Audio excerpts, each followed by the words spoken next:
has a suggestion I would like to share.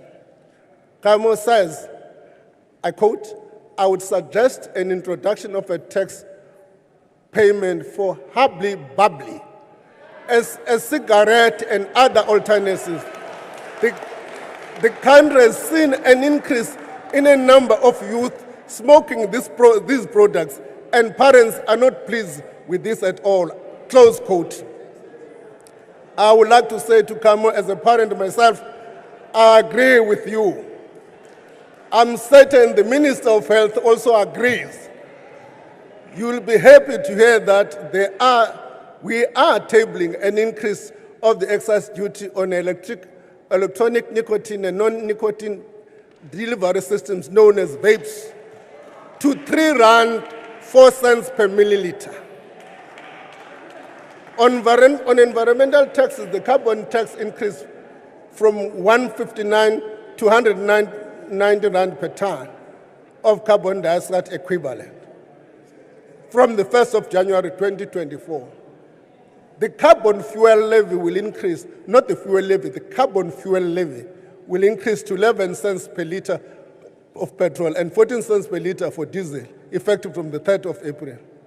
A discussion paper outlining proposal for the second phase of the carbon tax will be published for public comment later in the year. Madam Speaker, we are mindful of the already high cost of living, the impact fuel prices have on the food and transport costs. In this regard, we are proposing no increases to the general consumers. Madam Speaker, progress has been made on the two-pot retirement system since I last addressed the medium-term budget policy system.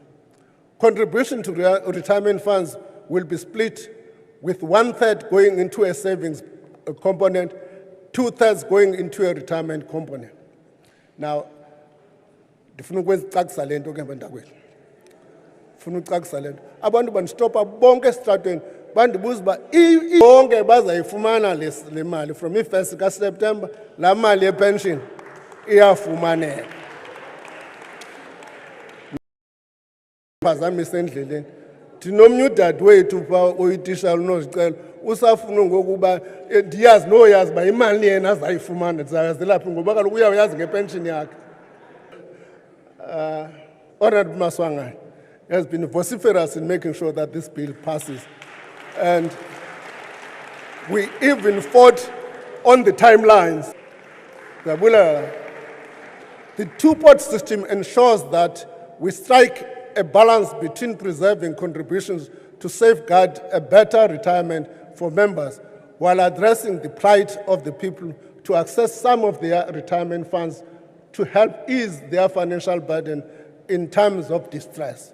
Over the next few years, we're also implementing a global minimum corporate tax to limit the negative effects of tax competition. Multinational corporations with an annual revenue exceeding 750 million euros will be subject to an effective tax rate of at least 15%, regardless of where their profits are generated. This is a global tax. That's why even the benchmark is euros. It's an agreement in the OECD. So we're beginning to implement that. So irrespective of where your profits are generated, the proposed reform is expected to yield an additional 8 billion in corporate tax revenue in 26-27. I encourage interested parties to provide comments on the draft global minimum tax bill published today. Focused on broadening the tax base while improving tax compliance and administrative efficiency. Visible progress has been made in rebuilding and modernizing SARS. The tax authority has expanded the tax register, improved debt collections, and reduced fraudulent refunds and trade evaluation. This has led to improvements in revenue collection. To address the higher levels of illicit tobacco, SARS is deploying CCTV and related technologies at licensed tobacco manufacturers. Investigations and prosecutions have resulted in 10 billion in additional assessment, of which over 4 billion has been collected from the key players in the illicit gold and tobacco industry. These and other efforts have assisted with the improvement in revenue. Our bigger challenge, as I've stated earlier, is that our pie is not growing fast enough, and this limits our ability to generate sufficient revenues to distribute among our priority areas. Madam Speaker, at the time of the 2023 medium-term budget policy statement, when revenue collection had performed much worse than anticipated, departments had to reprioritize spending and absorb the wage increases within their baseline. These measures were taken to protect our fiscal integrity. Equally, critical programs had to be protected. This is a practical expression of fiscal consolidation that supports delivery of core services and the social wage.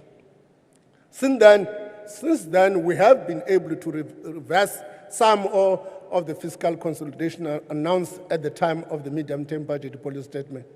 In this budget, I'm able to announce that the education sector is allocated an additional 25.7 billion for the carry-through cost of the wage increase over the medium term. At the same time, the budget of critical programs, such as 20,000 schools. The Early Childhood Development Grant is allocated a 1.6 billion, raising to 2 billion over the medium term period. The allocation for the NHI is a demonstration of the government's commitment to this policy.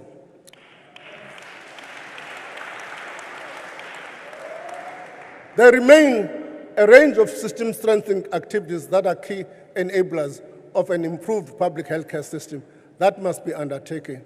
Such activities include building a national health information system and digital patients' records, upgrading health facilities and improving the quality of care to ensure that they meet the minimum criteria to be certified as accredited for contracting under NHI. Strengthening facilities and district management in preparation for contracting. Granting semi-autonomous status for central and potential other hospitals, and developing reference prices and provider payment methods for hospitals. Many of these activities are already underway, but require further development before the NHI can be rolled out at scale. Madam Speaker, there's also been significant progress in improving access to public transport services for low-income communities. The Rail Recovery Program of the Passenger Rail Agents of South Africa is continuing with 27 corridors reopened by December 2023. This will increase the number of passengers on metro rail from 15.6 million in 2022-23 to an estimated 48.6 million by 26-27. To ensure the effective discharge of office duties during elections and its other responsibility beyond the polls, the Independent Electoral Commission is allocated 2.3 billion. The police and the defense, purely for the elections, are allocated an additional 350 million to support the elections. A further 200 million will be allocated for political party funding as political parties prepare for the general elections. Government also supports resettlement programs, which have been allocated 6 billion over the medium term. To keep pace with inflation and increase access, permanent social grants are. Let me just pause and say,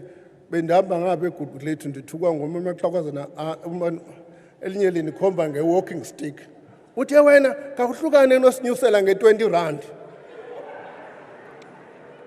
So I want to assure la gogo ukuthi mna degenerous anzonyusela nge-20 rand.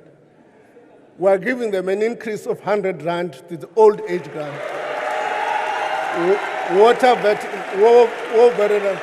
disability care and grants.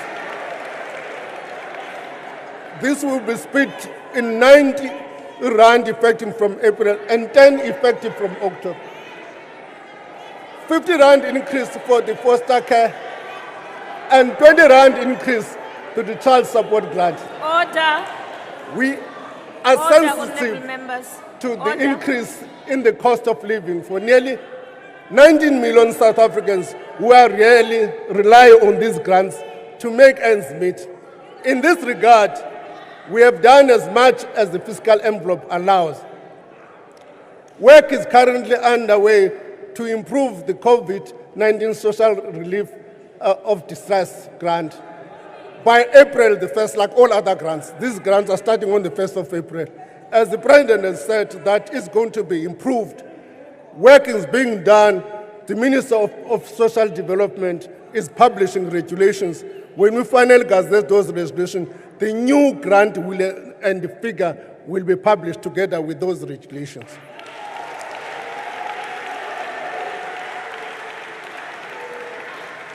These improvements will be within the fiscal framework.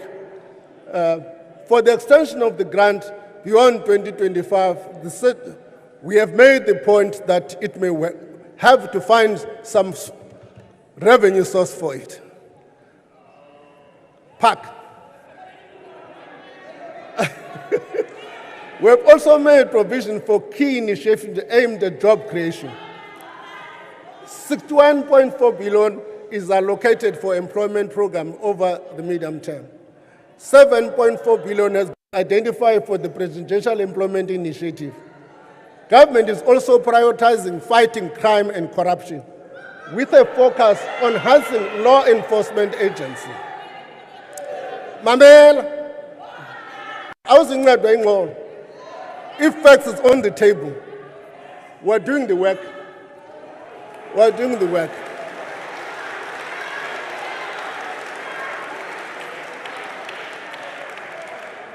As known, shall deliver. A total of 765 billion rand is allocated to peace and security cluster. In the coming financial year, 10,000 new police recruits will be trained. And as part of the country's responsibility to promote regional peace and stability, this budget will also allocate funding for the deployment of soldiers in Mozambique and DRC. Work on costing and identifying these needs for these critical missions will continue throughout the year, and funding will be allocated as such. 628 million has been allocated to the Department of Justice and Constitutional Development for the implementation of FATF and State Capture Commission recommendations, bringing the total funding to these efforts to 2.3 billion. Government is using 2.9 billion from the Criminal Asset Recovery account to combat illegal mining and other priority crimes, with a 60% allocated, in fact 1.7 billion allocated for the deployment of the police, including vehicle procurement. This budget is also prioritizing infrastructure provision. Government plans to invest more than 943 billion rand in public infrastructure. Spending will support refurbishment and maintenance of existing assets, the building of new infrastructure. Madam Speaker, 2.8 trillion, or put it differently, 5.1% of interest expenditure is to provinces and municipalities over the next 3 years. 5.1.7 billion is allocated to local government and 2.2 trillion. Additional 105 billion is allocated to provinces for the next 3 years to cover the cost of implementing 2023 public service wage agreement, mainly in education and health sector. Provision of these additional funds will cushion the wage bill pressure faced by these critical personnel-intensive departments, while freeing up resources for capital investment and goods and services. Moreover, reductions that were previously made on some of the grants have been reversed. Restoring baseline of these grants will help maintain important service for the most vulnerable and provide for critical capital investment. However, to ensure public finances remain sustainable, the reductions are maintained to several other grants baseline, although many continue to grow over the next 3 years, despite the reductions. Regarding municipalities, an additional 1.4 billion is provided for municipal disaster recovery grant to fund the repair and reconstruction of infrastructure damage by the tragic floods of 2023. Madam Speaker, municipalities are the cold face of service delivery. Sadly, an unacceptable number of them are experiencing weaknesses in governance, financial management, and service delivery. To address these challenges and to transform municipalities into engines of growth, we have adopted a multi-pronged approach. It focuses on tightening budget processes, ramping up oversight, increasing the skills and capacity of municipal employees, and driving investment in maintaining and building infrastructure. Madam Speaker, this year the country hosts the annual meetings of the New Development Bank, which will happen for the second time since formation of the BRICS Bank. In 2025, South Africa takes on the presidency of the G20, following that of Brazil and India. Before that, South Africa's G20 president is an opportunity for us to advance the most pressing economic and developmental and financial issues that face poor and developing countries. As President Ramaphosa rightly stated in his State of the Nation address, our goal is to place Africa's development at the top of the agenda when we host the G20 in 25. We are working on the necessary allocations and identification of funds to make sure that the various events are a success. As we have shown recently, South Africa remains an important regional and international leader. Through participation and advocacy on platforms such as G20, we can push for substantive reform of multinational institutions like the World Bank and IMF, so that developing countries participate more equally in the decision-making process and global governance. Moral courage and know-how are not in short supply in our country. We should harness these gifts not only to better ourselves and our economy, but for the benefit of the entire continent. Madam Speaker, we've come a long way in the last 30 years. 30 years ahead of us, and whatever the challenges and opportunities they may bring are something we should look forward to. Given our difficult past and some of the inevitable challenges we have faced as a young democracy trying to find its place in a world marked by a number of new and overlapping crises, it would be easy to indulge in extremes, either of blind optimism or crippling pessimism. We should resist both these extremes. Rather, we should heed the words of our first democratic President Nelson Mandela, who more than saw the pursuit of socio-economic justice and shared prosperity as a journey rather than a destination. Allow me to repeat what the President said in his closing remarks. I have walked that long road to freedom. I have tried not to falter. I've made missteps along the way, but I have discovered the secret that after climbing a great hill, the only finds that there are many more hills to climb. I've taken a moment to rest and to steal a view of the glorious vista that surrounds me. To look back to the distance I have come, but I can only rest for a moment, for with freedom comes responsibility. I dare not linger, for my long walk is not ended. In the land. Madam Speaker, as I conclude, I want to remind South Africans that the message they should take away from this budget. Government is making the most out of its way with limited resources. We continue to support economic growth of government debt and the cost of debt, allocate more funds for core services, and provide the social wage. I'm grateful to the President and Deputy President for their continued support and leadership. Lo support yeni bifuneka nya. Peterson. the majority of whom, Mr. President, are Tinswalos.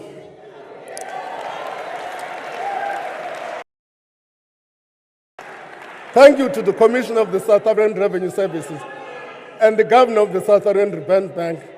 Thank you to my colleagues, the ministers in the committee of the Mincom Board and in the Budget Council who shared the heavy load of the tough decision that may to sustain the public finances. To Parliamentary Common, my chairperson, Honorable Maswanganye, Honorable Telezi, of course, and to my wife and family, your love, support, and forbearance are daily inspiration. Lastly, thank you to you, each and every one of South Africans, and those who have been sending messages encouraging.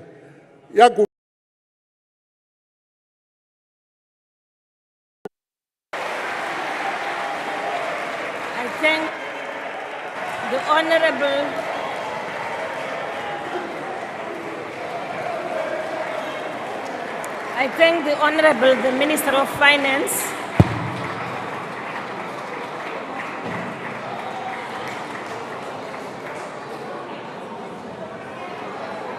Order.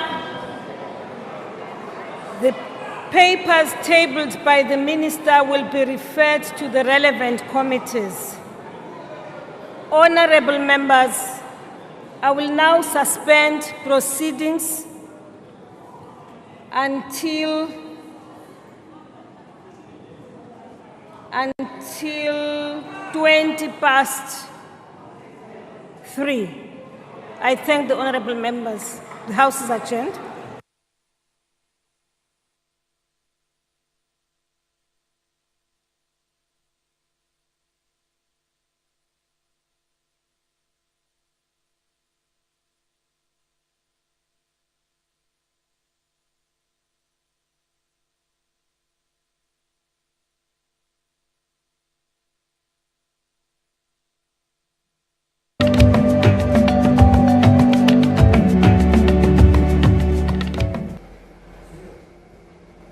Well, there you have it, South Africa. The Minister of Finance, Mr. Enoch Godongwana, has just delivered the last budget speech of the 6th dispensation. And this is a budget speech that many academics and thought leaders out there have referred to as a legacy budget speech. And of course, as we know, the budget speech in this process, the Minister has tabled a number of key documents before the National Assembly. Number one, of course, is the 2024 Division of Revenue Bill. The second one is the 2024 Appropriation Bill.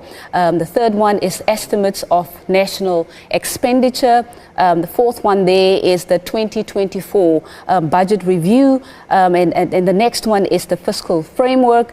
And the next one is the second adjustment appropriation bill. And of course, as we know, these are all of the key documents that must be taken into consideration by the National Assembly in terms of just ensuring that allocations are being made, that all the key considerations are actually taken into account.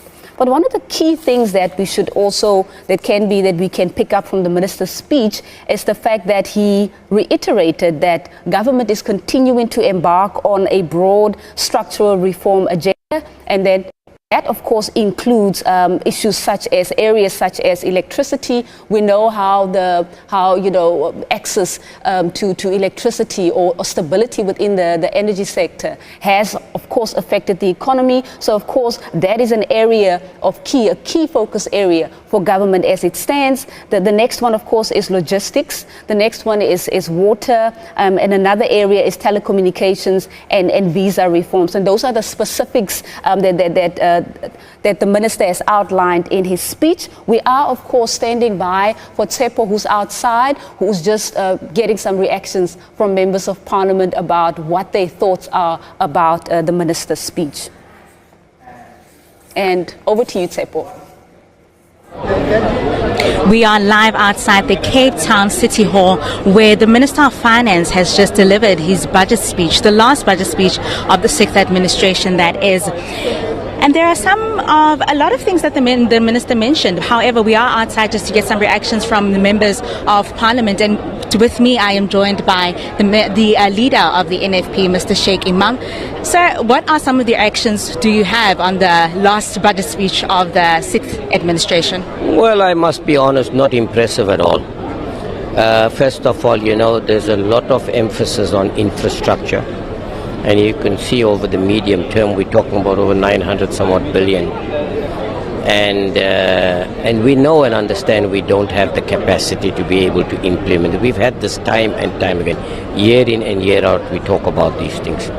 Now, a very important point that the minister is not taking into consideration is the large sums of money equivalent to 40% on goods and services, which includes in infrastructure, that is lost to the economy every year because you don't get value for money. Now, the public procurement bill that we have now initiated, rightfully so, does not go far enough in addressing those concerns and challenges we have, which means this country is losing something like about 400 billion rand a year because you're not getting value for money.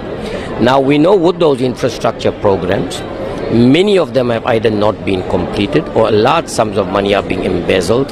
We know that we have the construction mafia that are holding them hostage as far as that is concerned.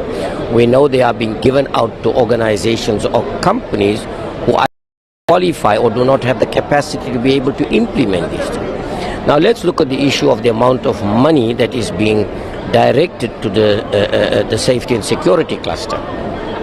Now, why not address what are the root causes of the high levels of crime and things in the country and the safety and security of our citizens, rather than recruiting more and more police officers?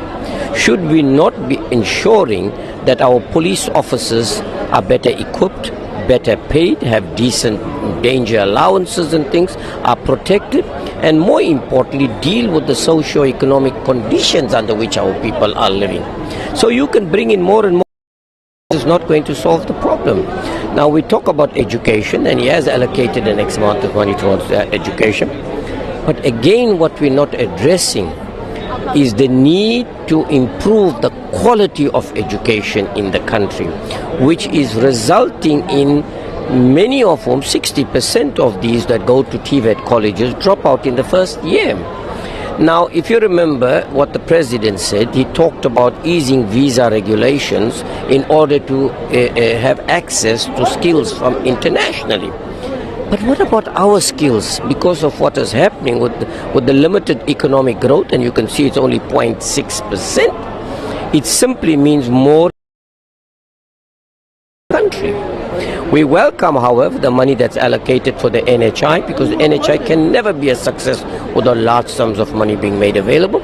And more importantly, this might help us to protect and sustain medical practitioners that have qualified, served the community service, and are not employed at the moment, and there are over 1,000 of them. Now, the minister mentioned that their mission for the past 30 years has been to restore the economic. Think they have achieved that? South Africa remains one of the most unequal societies in the world. Inequality is greater today than it ever been. More people are going hungry to bed. More people are dying of starvation. So I can tell you what it has achieved though. 17,500 black millionaires and multimillionaires have been created over the last couple of years. And the question is, what have they put back into the economy? Of the poor and the most vulnerable. It certainly hasn't. We need to go back to the drawing board and look at the policies that we've put in place, whether it's working for the country or not. If it's not, we should be changing direction. And then the minister did point out a few challenges. Apart from the all the achievements that they've come with so far in the past 30 years, he mentioned the challenges such as load shedding, which affects production, affects livelihoods, SMMEs, entrepreneurship opportunities. Do you think that there is enough being done in terms of consequence management and ensuring that are involved in this maladministration come to book? Well, first of all, I think it brought a smile on my face when the minister spoke about electric cars. I was trying to picture the scenario with all these so it's good to dream. There's nothing wrong about that. And it's also good to have a progressive mind. But I think the most important thing is there has not been consequences. If you look at the amount of money, even he's setting aside for that security cluster, how many people have been imprisoned in terms of the 1 billion rand we spent on the state capture commission? So there is no consequences. In fact, it's not part of our vocabulary. If you look at the latest 5.19 billion rand municipality, and that's only 170 of the 257 municipalities that they have audited. So these are some of the problems, and how many of people have happen about it. It's going to be on business as usual. Thank you so much for that. That was Honorable Sheikh Imam. And here I am with Honorable Swartz. Thank you so much for giving us this review. So the Minister has... We've always been relatively optimistic, but this time we are deeply concerned at the escalating debt, escalating budget deficit. We see an extra... The debt service costs are 356 billion rand per year. That crowds out this financial crisis. What the Minister is now forced to do, which we don't support, is to go to the reserves, our foreign exchange reserves at the Reserve Bank, and take 150 billion rand there. Now those reserve billion rand is coming across to National Treasury, and how's it going to be spent? And next year again, when we've got the same situation, are we then going to empty the account totally, setting a very, very dangerous precedent which we don't support? On the positive side, one sees that personal income taxes have not been increased directly, although what we do see is bracket creep is there, so we are going to pay more. Fuel price has not increased, although there is another levy coming in there on carbon tax. So all these things put together, I'm afraid this does not get the ACDP support because of the economic policies that have resulted in low economic growth. But thank you so much for the opportunity. Thank you so much. And we are still live outside the City Hall, and now I am joined by Honorable Nkwankwa. Honorable Nkwankwa, the budget speech has been delivered. There are a lot of things that the Minister highlighted, flagged a lot of things that also are challenges to this economy and the sixth administration as a whole. What do you think of the budget speech 2024? Well, it was an elections budget. It's a pity that the government is broke, so they couldn't dole out monies and be handing out gifts and coming out with all sorts of nonsense. The fact that they decided, for instance, against increasing value-added tax when they have a serious problem, for example, financially revenue shortfalls, points to a direction where they didn't want to actually upset the public, especially the middle class, the working class. The other issue is the reason why they didn't increase the fuel levy. Under normal circumstances, they would have increased it. It's for the same reason. The reason why they've decided to increase social grants by 100 rands is simply because they are trying to say to people, if you vote for us, we are going to reward you. Guess what? We are going to give you one tranche of the increase now. The next one will come in October. So if you vote for us, we'll actually make sure that in October you're rewarded handsomely. That's what they are saying.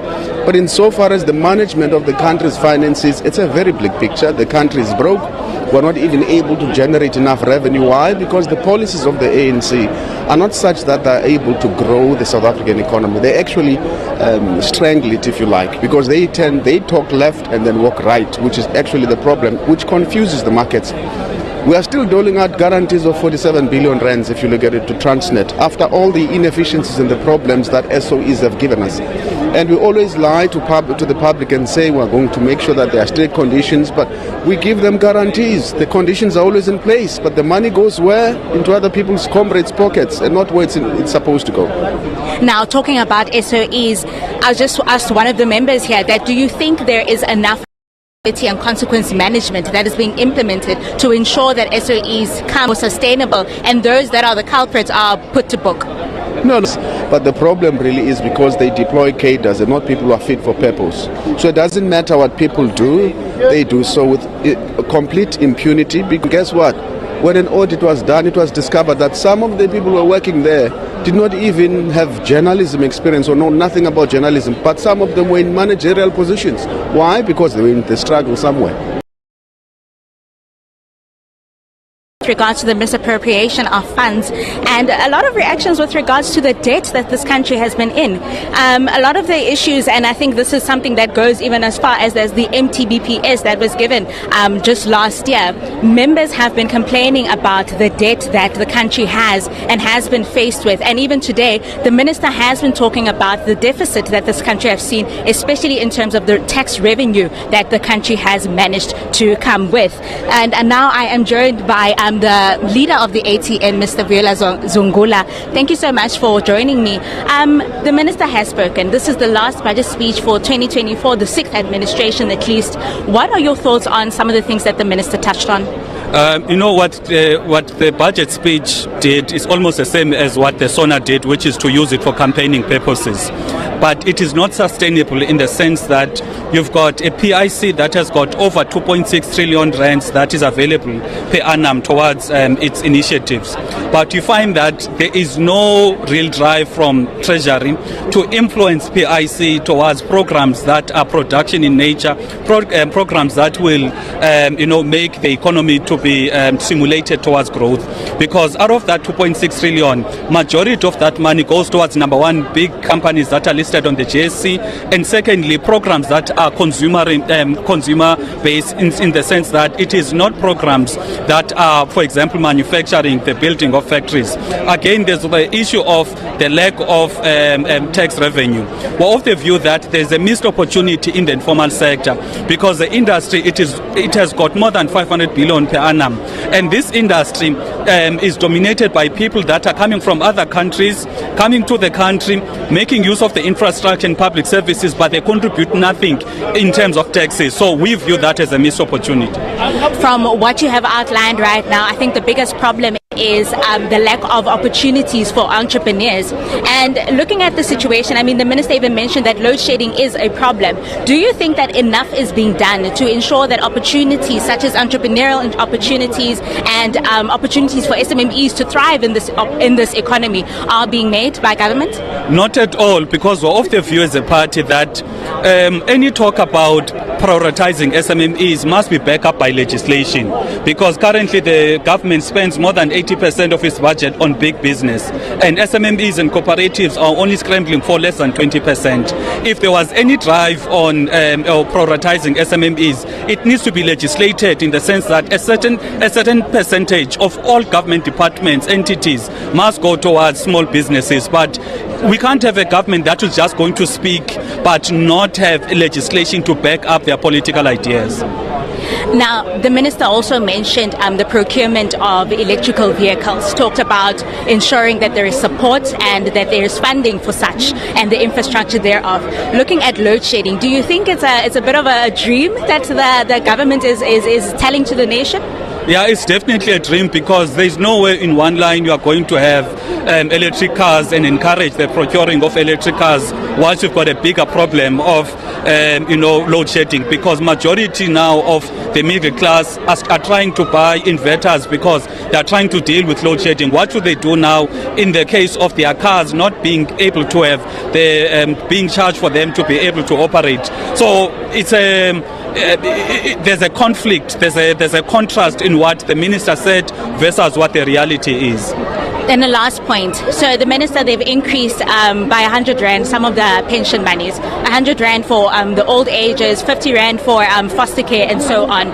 Do you think this is sustainable, especially in the economy that we're in at the moment? It's definitely not sustainable. Whilst we do understand that people, the grant system is assisting in terms of poverty reduction, but the drive should be towards creating jobs and business opportunities so that people are able to live dignified lives on their own. Grants must only be there for people who cannot survive on their own. So the fact that we're going to have a government that is so proud in increasing the people that are dependent on grants, it means we don't have a government that is serious about job creation. Thank you so much for that. So many reactions, and now I am joined by Dr. Dion George, who is the DA Shadow Minister. Thank you so much for joining us today. The Minister has spoken. What are your thoughts? Well, as expected, it was a bailout budget for the ANC. The minister is now going to take 150 billion rand out of the contingency reserve of the Reserve Bank and basically throw it into a massive pit of debt, basically, and it's not going to make any difference whatsoever. What the minister needed to do was to make structural reforms. So, for example, cut back on the public sector wage bill, and also not continue to bail out the state-owned enterprises. Although there is no direct bailouts, we still have the transfer of the debt onto the national balance sheet, which means that this is not going to sort out any problem with the debt at all. But most importantly, he completely ignored vulnerable South Africans. There are 5 million starving children in South Africa, according to the Nelson Mandela Children's Fund.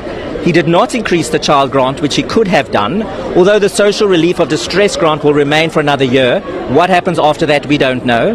And also what he could have done is he could have cut back on tax. For example, he could have cut the fuel tax, which would have made transportation less expensive and reduced the price of food. He could have expanded the VAT-rated food basket, but he did not do that. And in fact, he implemented a stealth tax, because by not adjusting the brackets for inflation, for tax, people's salaries have gone up because of inflation, from a government that simply doesn't care about battling South African households. Thank you so much for that. Well, that was all those reactions that